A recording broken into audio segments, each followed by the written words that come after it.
Je suis simplement une personne âgée dont le cœur se brise face à la guerre entre Gaza et Israël, surtout à cause de la violence et de la souffrance infligée aux enfants et aux familles. Si vous ressentez cela vous aussi, et si vous croyez en la force de la prière, je vous invite à dire cette prière avec moi. Les bombes tuent, les prières guérissent. Une prière urgente pour les enfants et les familles de Gaza et d'Israël. Dans le calme de cet instant, nous nous réunissons comme une seule famille humaine, non pas divisée par la foi, les frontières ou l'histoire, mais unis dans notre plus profond espoir, la paix. Aujourd'hui, nous élevons nos cœurs et nos voix ensemble dans une prière pour Gaza et Israël, pour les enfants qui méritent de jouer sans peur, pour les parents qui rêvent de voir grandir leurs enfants et pour tous ceux qui aspirent à un demain plus lumineux qu'aujourd'hui. Nous sommes tous nés de la même terre, sous le même ciel. Nous respirons le même air, nous sentons le même soleil et nous regardons les mêmes étoiles.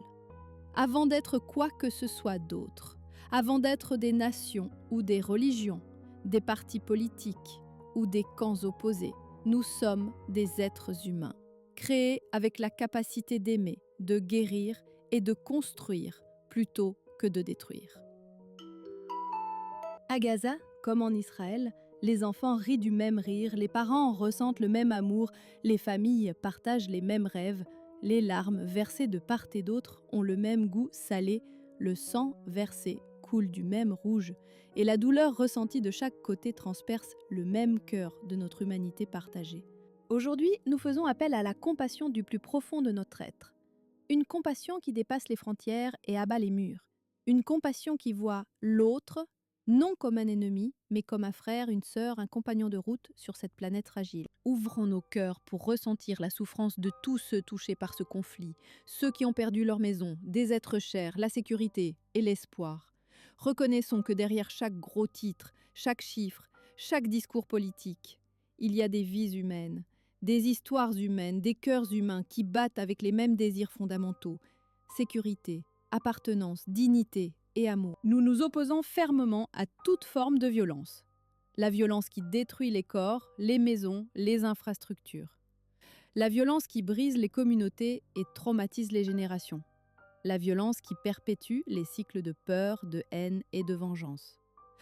Nous prions pour avoir le courage de déposer les armes physiques de destruction, mais aussi les armes des mots déshumanisants, des stéréotypes nocifs et des pensées rigides qui nient toute voie vers la réconciliation. Et à la place, que nous puissions prendre les outils de la paix.